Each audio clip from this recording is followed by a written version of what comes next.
Alkisah, di sebuah negeri yang permai namun diliputi kegelapan syirik, hiduplah sekelompok pemuda berhati mulia. Negeri itu, yang sering disebut sebagai Afsus atau Efesus, berada di bawah kekuasaan seorang raja bernama Dakianus. Sang raja bukanlah pemimpin yang adil, melainkan penguasa zalim yang memaksakan kehendaknya kepada rakyat. Ia dan sebagian besar penduduknya tenggelam dalam penyembahan berhala, menduakan Allah, pencipta langit dan bumi. Barang siapa berani menentang perintahnya untuk menyembah patung-patung bisu itu, ancaman hukuman mati telah menanti. Di tengah lingkungan yang penuh tekanan dan kesesatan itu, Allah menanamkan benih iman di hati beberapa pemuda pilihan.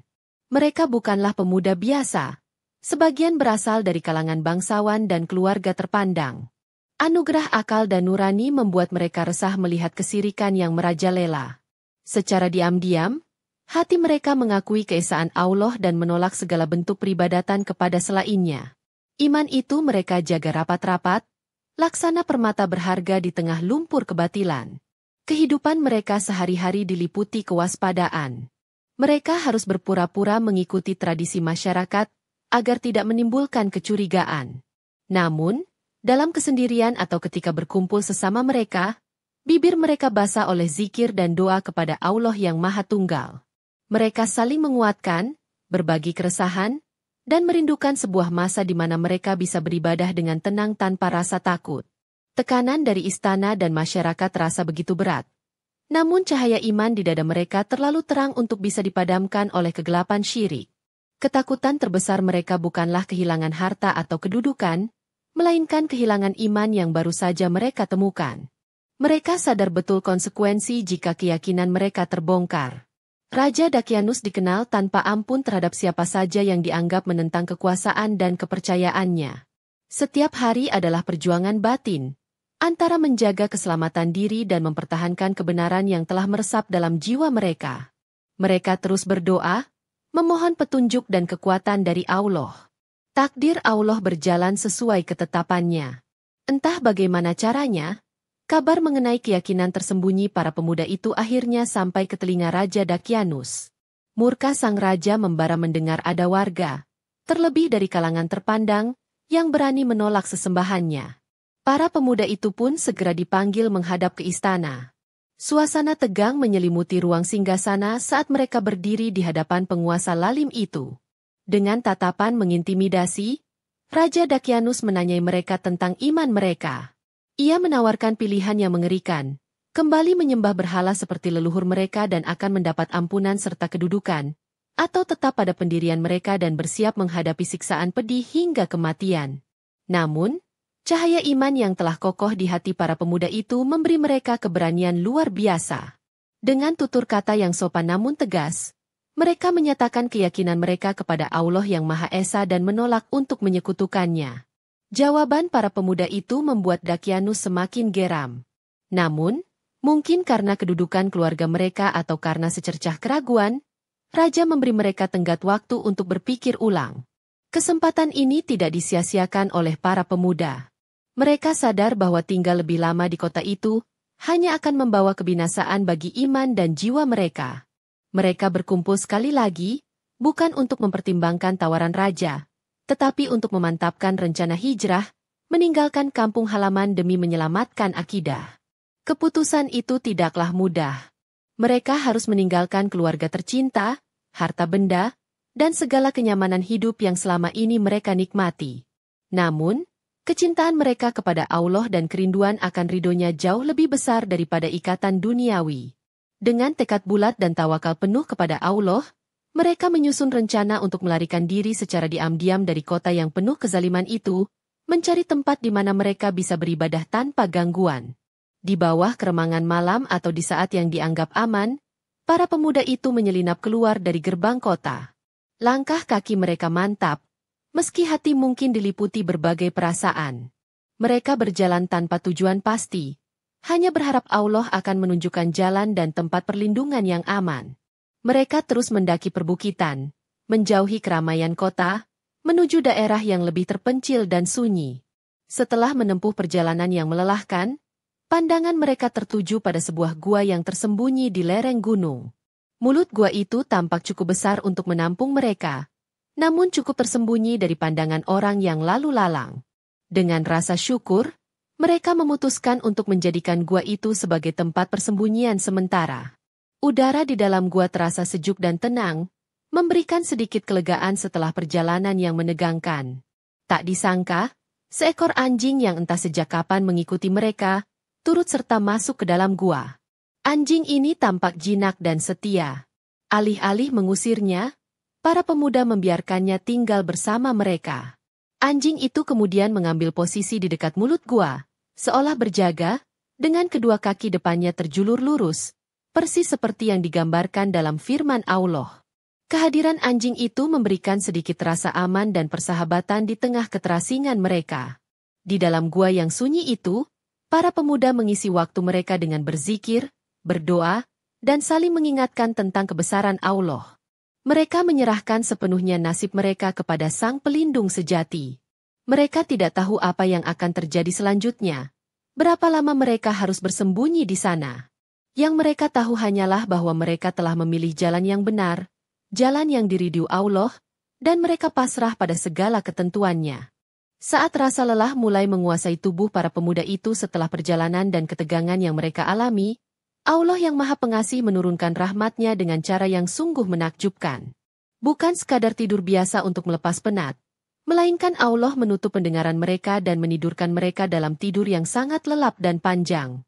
Gua itu menjadi saksi bisu dimulainya sebuah keajaiban besar yang akan tercatat dalam sejarah. Waktu terus bergulir di luar gua. Hari berganti minggu, minggu berganti bulan, bulan berganti tahun, dan tahun pun berganti abad. Raja Dakianus yang zalim akhirnya menemui ajalnya. Kekuasaannya lenyap di telan zaman. Generasi berganti generasi, peradaban berubah, keyakinan penduduk kota pun perlahan beralih dari penyembahan berhala menuju ajaran tauhid yang dibawa oleh para nabi setelahnya. Namun di dalam gua, para pemuda itu tetap terlelap dalam tidurnya, seolah waktu berhenti bagi mereka. Allah dengan kekuasaannya menjaga jasad para pemuda itu agar tetap utuh dan tidak lapuk dimakan waktu. Secara berkala, Allah membolak-balikan tubuh mereka ke kanan dan ke kiri, sehingga seluruh bagian tubuh mereka tersentuh tanah dan tidak rusak karena berada dalam satu posisi terlalu lama. Cahaya matahari pun diatur sedemikian rupa oleh Allah.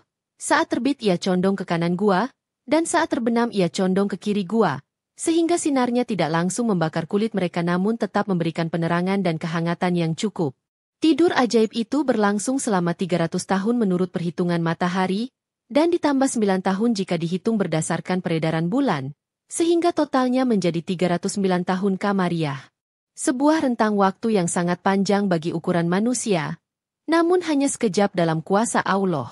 Anjing setia mereka pun tetap berada di mulut gua, tertidur dengan posisi menjulurkan kedua kaki depannya, menjadi bagian dari keajaiban tersebut. Semua ini terjadi atas kehendak dan pengaturan Allah yang maha bijaksana. Setelah berlalu masa 309 tahun sesuai ketetapan Allah, tiba saatnya bagi para pemuda itu untuk dibangunkan dari tidur panjang mereka. Perlahan, satu persatu dari mereka mulai membuka mata.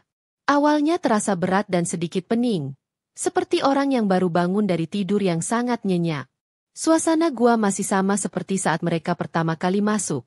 Remang, tenang, dan terpencil. Tidak ada tanda-tanda perubahan drastis yang langsung mereka sadari. Rasa kantuk masih tersisa, dan perut mereka mulai terasa lapar. Salah seorang dari mereka bertanya kepada yang lain, "Berapa lamakah kita tinggal di sini?" Pertanyaan itu memicu percakapan di antara mereka. Sebagian menjawab, "Kita tinggal di sini sehari atau setengah hari." Mereka saling pandang, mencoba mengingat kapan terakhir kali mereka terjaga.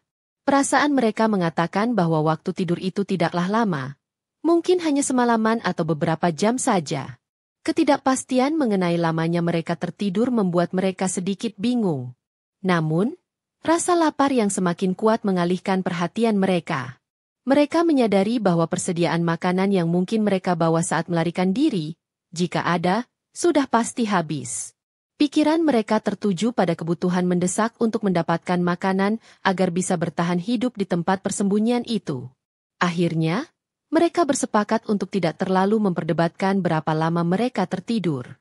Salah seorang dari mereka berkata, seperti yang diabadikan Allah, Tuhan kamu lebih mengetahui berapa lamanya kamu tinggal di sini. Maka suruhlah salah seorang di antara kamu pergi ke kota dengan membawa uang perakmu ini, dan hendaklah dia lihat manakah makanan yang lebih baik, maka hendaklah dia membawa makanan itu untukmu. Mereka memutuskan untuk bertindak hati-hati demi keselamatan bersama. Pemuda yang terpilih untuk tugas berbahaya ini, yang dalam beberapa riwayat disebut Tamlikha atau Yamliha, mempersiapkan diri. Ia mengambil beberapa keping uang perak yang mereka miliki, uang dari zaman Raja Dakyanus. Dengan penuh kewaspadaan, ia melangkah keluar dari mulut gua, mengamati keadaan sekitar sebelum turun menuju kota. Ia masih membayangkan kota yang sama seperti saat ia tinggalkan, kota yang dipenuhi penyembah berhala dan tentara Dakyanus. Namun, alangkah terkejutnya Tamlikha ketika ia mendekati gerbang kota. Pemandangannya sungguh berbeda. Bangunan-bangunan tampak asing, gaya arsitekturnya berubah. Pakaian orang-orang yang ditemuinya di jalan pun sangat berbeda dengan apa yang ia kenal. Bahkan, ia melihat simbol-simbol keimanan kepada Allah yang Esa, mungkin berupa tanda salib atau tulisan tauhid, tergantung interpretasi sejarah, di beberapa tempat, sesuatu yang mustahil ada di zaman Dakyanus. Ia merasa seperti berada di negeri asing.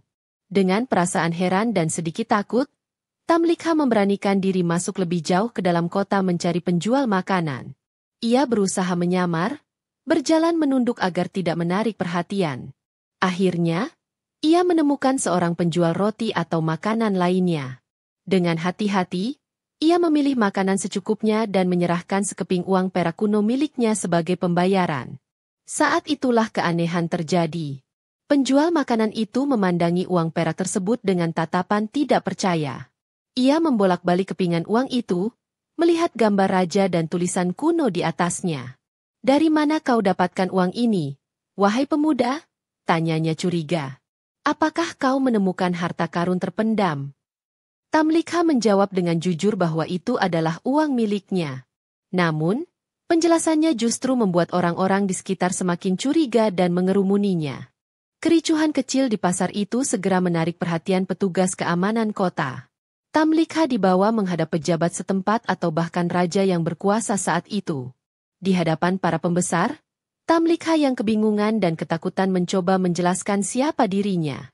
Ia menceritakan kisahnya, bagaimana ia dan teman-temannya melarikan diri dari kekejaman Raja Dakyanus ratusan tahun yang lalu karena mempertahankan iman kepada Allah yang Esa, dan bagaimana mereka bersembunyi di gua lalu tertidur hingga baru saja terbangun. Awalnya, para pejabat dan penduduk kota sulit mempercayai cerita yang terdengar seperti dongeng itu. Raja Dakyanus adalah nama dari masa lalu yang sangat lampau. Namun, bukti fisik berupa uang perak kuno itu tidak bisa dibantah. Lebih penting lagi, penduduk kota saat itu adalah orang-orang yang beriman kepada Allah yang Esa. Mereka tengah berada dalam perdebatan teologis mengenai kepastian hari kebangkitan dan kehidupan setelah mati.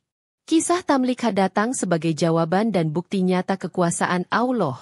Raja dan para pemuka agama serta sebagian besar penduduk kota kemudian memutuskan untuk membuktikan kebenaran cerita Tamlikha. Mereka meminta Tamlikha untuk menunjukkan lokasi gua tempat teman-temannya berada. Dengan diiringi banyak orang, Tamlikha berjalan kembali menuju gua persembunyiannya. Hati orang-orang dipenuhi rasa takjub dan penasaran, berharap menyaksikan sendiri keajaiban yang diceritakan. Setibanya di gua, mereka melihat pemuda-pemuda lainnya dengan wajah yang tampak segar meskipun usia mereka seharusnya sudah ratusan tahun. Mereka juga melihat anjing yang tertidur di mulut gua. Semua keraguan sirna. Penduduk kota bersujud syukur menyaksikan tanda kebesaran Allah yang begitu nyata di hadapan mereka.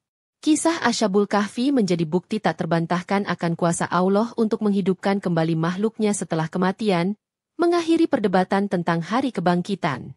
Para pemuda Ashabul Kahfi, setelah menjadi bukti hidup kekuasaan Allah bagi penduduk kota, merasa tugas mereka telah selesai.